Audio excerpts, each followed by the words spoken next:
I am going to talk about some movies that I've seen recently. I've got my Letterboxd pulled up here, and we're gonna go through some of the things that I've seen recently.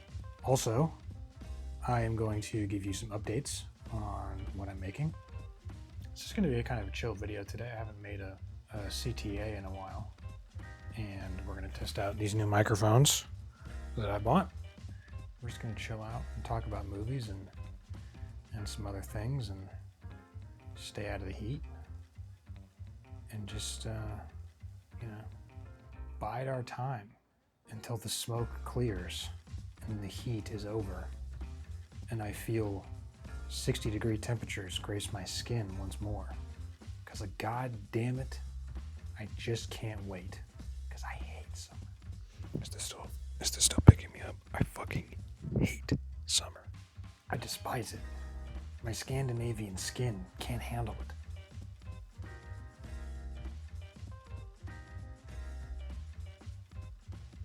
Anyway, so first of all, we're just gonna talk about a movie. I've got my Letterboxd here with everything I've seen over the last month queued up, and I put it into a little wheel spinning thing here, and it's gonna tell me what I'm talking about. And there's some things on here that I really don't want to talk about. There's one thing you may have noticed that is notably missing from this wheel, and it's because I will be talking about it later. But yeah, there's a couple things on here where it's like, god damn it, please don't. But we're gonna find out. We're gonna see what the fuck happens. Okay, here we go.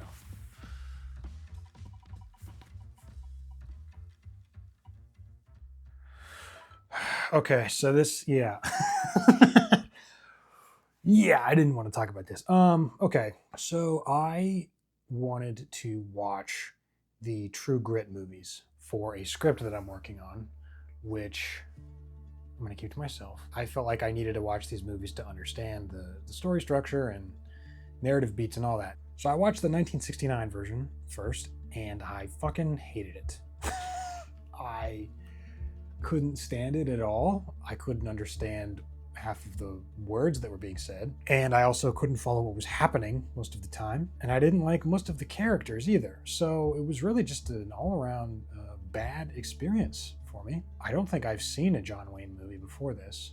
I've seen clips from The Searchers, so I think this is my first John Wayne movie. You know, it's from the 60s, and those movies from that era, they kind of have a different language to them, just in the way that they're edited and shot, and the way that the dialogue is, and it's hard for me to understand half the time. So when the credits rolled on the 69 one, I was disgusted and I wanted to go to bed, but I saw the 2010 version there on whatever that was, Paramount, Amazon, one of the streaming services that we have to put up with these days, and there was the 2010 version was right there, and so I just kind of hovered over it until the trailer played, and I could already tell it was going to be way better, and it was. I really liked the 2010 version. Jeff Bridges is great. It's not my favorite Jeff Bridges movie. I don't know what would be. I guess The Big Lebowski. Wait, let me explain something to you. I am not Mr. Lebowski. You're Mr. Lebowski. I'm the dude. The Big Lebowski is probably there because I love that movie and I love him in it, but I also love Blue Tron. And I haven't seen original Tron, and I don't think I want to. And I hate Red Tron. I hate Red Tron more than True Grit, 1969. So that's all I'm going to say about that. Yeah, the 2010 version was just miles better. There was so many things that happened in that movie that explained things that confused me in the 1969 version. I couldn't even understand what was happening half the time. I was just kind of having to go along with it. It felt like that's what the movie wanted you to do also. I think I like that character of Maddie, but the story of True Grit, and I haven't read the book, but this is in both versions, so I'm assuming it's from the book. But that scene where she's buying the horses and selling horses and whatever, and fast talking and doing all that, that's great. That was my favorite scene in the 1969 version. And it's a great scene that shows how smart and cunning and witty she is and how she can hold her own. I assume there's a lot of issues that the movies have in terms of just setting everything up and choosing which scenes to pick and which scenes not to. I imagine that that's not a problem in the book. but it is a problem in both movies. I think I gave True Grit 1 star and True Grit 3 stars. So that's that. That's True Grit. That's the one I didn't want to talk about. There's another one on here that's still screaming at me, and I'm going to be pretty mad if that gets picked. Oh, fuck it. Oh. It's getting really hot in here. I figure we better just address the elephant in the room.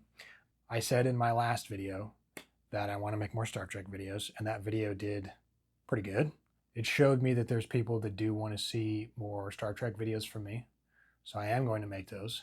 The next video is going to be my favorite episode of The Next Generation, which should be fun. The next video that'll probably be posted on this channel is going to be my favorite episode of Next Generation, which I am probably going to start writing in the next couple weeks here, and I'm going to rewatch that episode a bunch and collect my thoughts on it. I don't want everything on this channel to be Star Trek. I do want to talk about it more, but I want to make other stuff too. There's different ideas that I've had for Star Trek videos over the years, and since that video performed well enough, I'm going to keep doing it because I think it's fun, and it, keeps me working with my equipment, keeps my senses sharp. So we're going to keep doing it.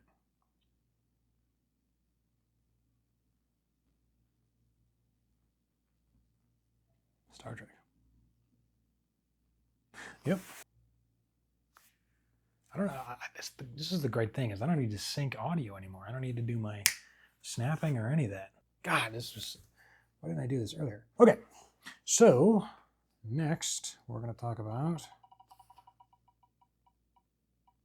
you got to be fucking kidding me.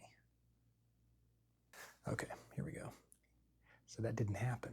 So we're going to roll now. And we definitely didn't land on a movie that I don't want to talk about. So let's just keep going and see what we get this time. And it's Surf's Up. Okay. So I like Surf's Up a lot. I'm Chicken Joe. Joseph. It's long for Joe. Hey. Sweet, man. So I love this movie. It's one of my favorite movies of all time. It's in my top 10, and I rewatch it every year in the summertime because I think it is the perfect summer movie. There's really just no beating it for me, honestly. This movie is just so warm and chill.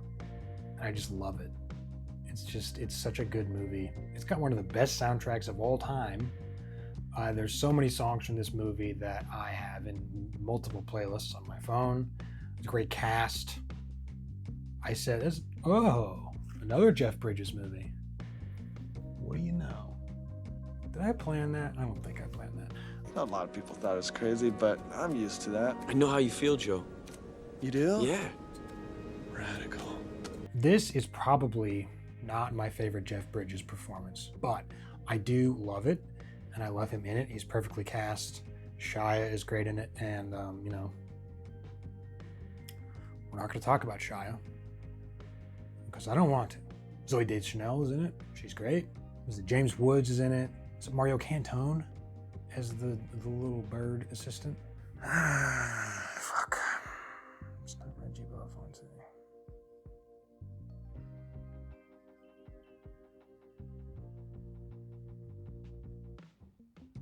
If I just fell asleep, on camera trying to think of the name of Mario Cantone's bird character from Surf's Up. God damn it. Now I gotta look it up. Here we go. Let's look it up. It was my review of the movie. There he is. Mikey. I don't know if that fits personally, but you know what? That's the name. So, what was I even fucking saying? Mondo Kudo Pungu. Chicken Joe obviously is the greatest character of all time to ever be put on film. There's a lot of irony in that statement. The cloud looks just like a kitten. Aww. Surf's Up, man. Looks like this will be the easiest year ever. Oh, no way. Cody, you hear that? It's gonna be easy. You guys see that Batman teaser? It's pretty good. I wish the cape was over the shoulders. That would just make it perfect, but it's not, and that's, you know, I wish the movie wasn't delayed again, but I mean, all right, Matthew. I mean, you know, just gotta let him cook. Anyway, what was I gonna say? Oh, right. But recently, I finished writing a script for a short film, which took quite a bit longer than I expected it to, but that's fine, because it's good. But now that that's done, we are going to move into pre-production, which is exciting. We need to meet with some actors is the next step. You know, get the script in some hands of actors and see what they do with it and have some fun with it. And then we can start, you know, getting costumes and props and whatnot. And hopefully we can shoot it in the spring at the earliest, just because it's the earliest we can shoot it, just based on what the script calls for. I'm excited about it. I'm excited to finally be moving forward with it after writing it for so long. And my goal is to get it into festivals. So if that happens, it probably won't be on this channel for a long time. But yeah, I'm excited. I haven't made a short film in a long time. The last one I did was Demons, and that was, 3 years ago. Like I said, it'll probably be a while before that's on here. I would say like maybe about a year at the earliest. But I also want to make some more comedy shorts. I enjoy making those. I got a few ideas for those. That's probably what's going to be coming down the pipe here in the next year and change, is those Star Trek videos and some other scripted stuff that I've been working on. Sometimes I just wish I was a stoner penguin. A stoner chicken surfing on a piece of driftwood. Anyone else? I figured I kind of had to talk about the Odyssey. When I decided I was going to make this video, I was thinking about the last time that I made a CTA, and it was when I talked about Insomnia, which was my favorite Christopher Nolan movie. And it's now been unseated by the Odyssey. I don't want to spoil it, so I'm not going to, because if you haven't seen it, you should go see it. There's a lot of controversy around this movie.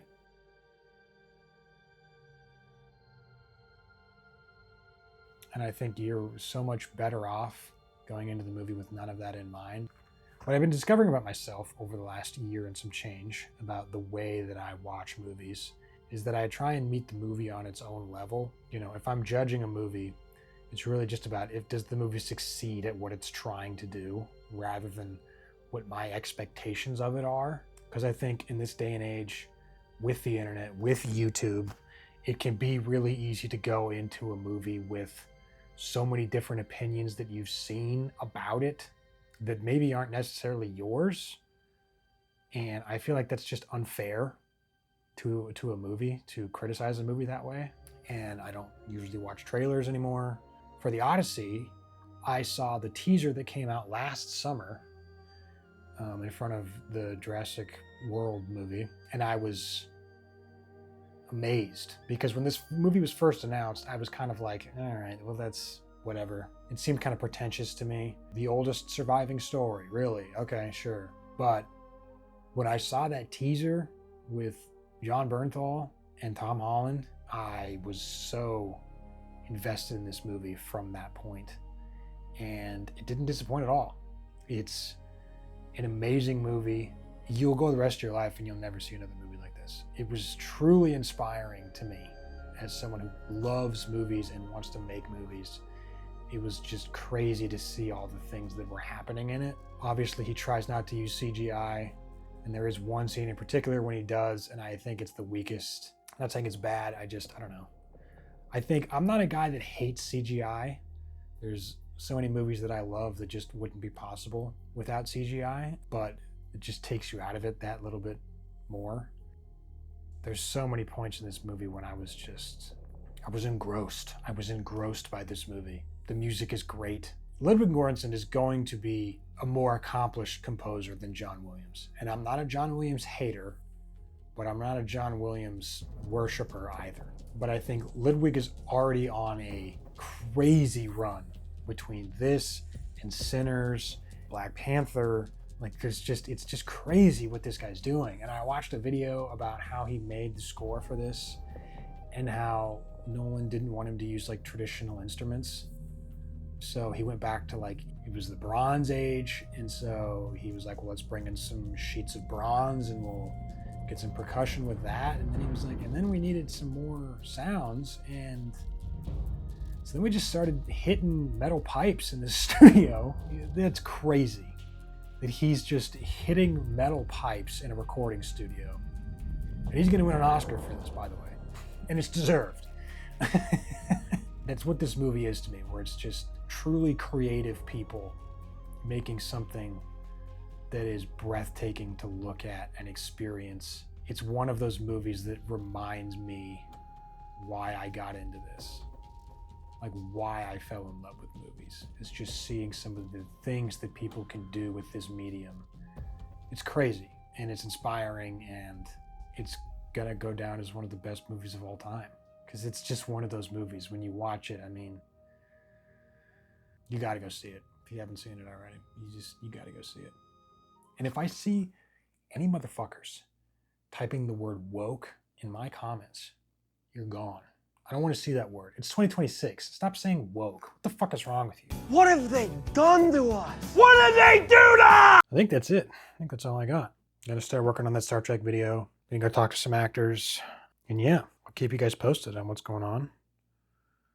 Follow my Letterboxd. Oh, I love Letterboxd for now. And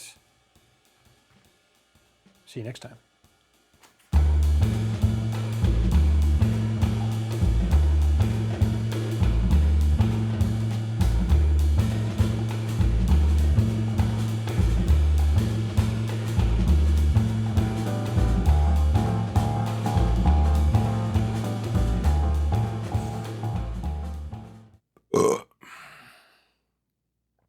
Not bad. It wasn't bad.